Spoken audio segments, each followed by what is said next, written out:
What's up, Matt Clark here at the new Matt Clark. Just a video about bullying gone wrong.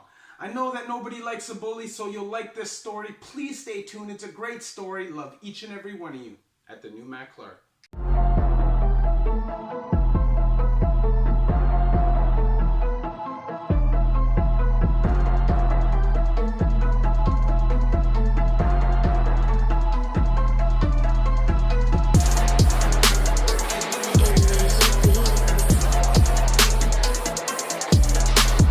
What's up? What's good? Matt Clark here at the new Matt Clark. How are each and every one of you doing on this amazing Sunday? I'm doing great. I hope you're doing great. I spent the day yesterday and the night with my girlfriend, so I feel refreshed. I'm ready for work this week. I hope each and every one of you are ready for a positive and uplifted week. So, I'm going to speak on a story a little bit about bullying gone wrong. So nobody likes a bully. I mean, in most people's lives, at some point, they probably have a bully moment. But I think as you grow up, it becomes less and less acceptable. Now, in the federal penitentiary, bullying is not acceptable. And the problem is, bullying happens a lot in the provincial system, and that translates over to the federal system with some guys who don't understand that you can't do that, and they end up getting hurt or worse. So, this is a story about Joyceville. I'm not going to give times of date, names, none of that. I'm just going to speak on the story. And it was all over a range rep position. Okay, so we had one person who hit the bag, big mother chucker. Big dude, Jack, always working out, thinks he's the crap, older guy, you know, likes to fight and hit the bag a lot. And thought that he was running the show. And he decided that during a range meeting, he was going to tell the range that he was the new range rep. The vote didn't matter. Nobody's opinion mattered. He was the guy, and he was making that decision. So some guys on the range that were OG guys, maybe not the biggest guys in the world, but guys, you know, nonetheless, decided to step up and say, buddy, that's not how this is flying. Like, we're going to have a vote. You're not just making the call, right? And it ensued. This argument ensued, and it built, and it built, and it built. And it got to the point where this big Jack dude was now in the washroom calling people into the washroom. So obviously, these guys are not going into the washroom with somebody basically three times their size. But they were prepared for the attack. And they were prepared to keep making their point. You're not the range rep. Now, it got to a point where Buddy came on the attack himself. Okay? Now, he came forward, and as he came forward recklessly, because he underestimated his opponent, he caught one, boom, right through his throat, clean through.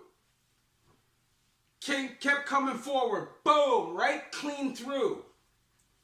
The damage that does to the throat and the trachea and everything, this man is spewing blood, okay? This man is spewing blood. Now, he's so hell-bent on fighting, he runs down the range to his cell, grabs a blue shirt, wraps it around his neck to stop and tighten on the blood and put pressure on the wound, goes back into the washroom and starts calling the mans into the washroom. Now, that's a true OG. I've seen it happen a few times, but a lot of times when guys get cut, they fold up, or they just go into shock. But this dude was choked.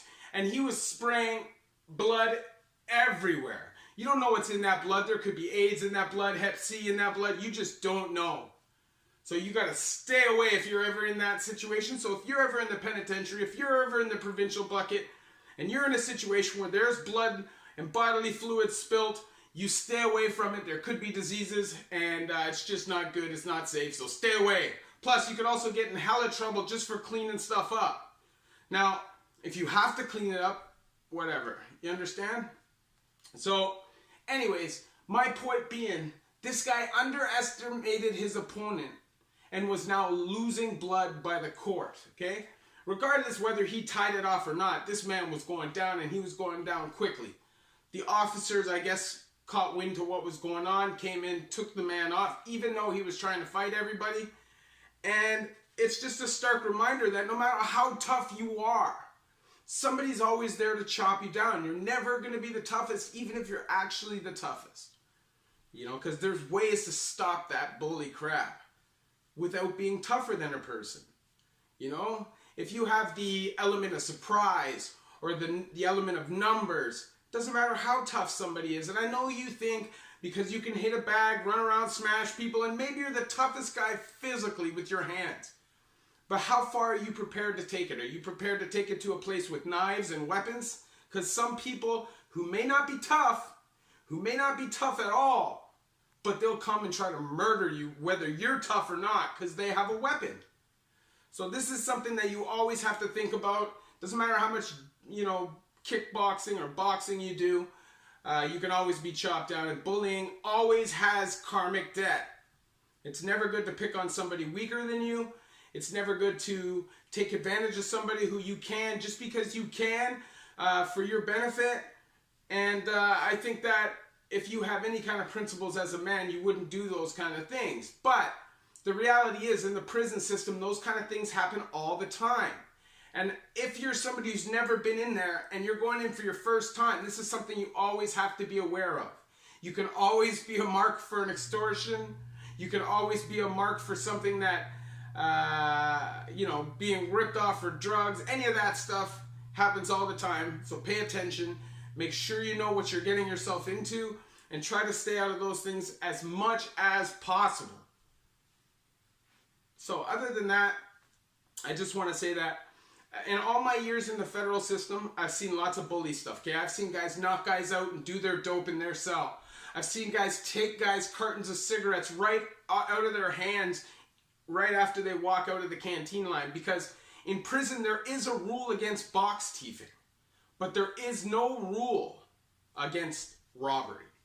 So if a man can come up to you, to your face, and take your stuff, and you have an opportunity to defend it, there's no rule against that. You have to be prepared to defend anything on any given day. That's something that I force you to think about. Also, just another quick tip. Just honestly, if you're going down to the federal system, the best thing for you to do is just play your position, stay in your lane, be yourself, okay? Doesn't matter if you end up having 20 friends, 30 friends, 40 friends, do not get caught up in the movement, because eventually those numbers are going to turn, and then you're going to be in a situation where people want reparations. You understand what I'm saying? People want revenge. People are going to exact whatever consequence they feel necessary for the pain or the harassment or the assault that you dealt on them. And I'm telling you, it always comes back in prison. So think about these things before you make moves. Think about it before you jump people and get involved in robberies or anything like that. I guarantee you it's going to come back to you. Anyways, and one more thing. I know everybody, when you see violence, fighting, stabbings, all that stuff, your first instinct is to run towards it. But in the penitentiary or provincial system, the best thing for you to do is look the other way, not pay attention. It's the safest thing and the smartest thing for you to do. You do not want to know anything, and you do not want to see it. Some people might decide that you are a weak link and they must get rid of you, or it could just be harmful for your mind to even see that stuff. So just go the other way. Don't put yourself in that situation. It's never good to see any of that stuff. So please don't do it. I love all of you. I love each and every one of my subscribers. You guys mean the world to me. I think I'm at 808. I just want you to know that you guys are the reason why I'm sober. You guys are the reason why I stay motivated and keep on this path. You guys are my purpose, and I just want to say that every single time I speak to each one of you on Instagram or in the comments, it means the world to me. Please hit that like button, that bell notification button, that share button, that subscribe button, and please, I have a PayPal option for anybody who would like to donate and support the channel. I'm pulling money together right now to get a DSLR. I've already got the Logitech webcam for the streams, the mic, and the stand for the cell phone. I appreciate it. Each and every one of my subs helped me get it. I love each and every one of you at the New Matt Clark.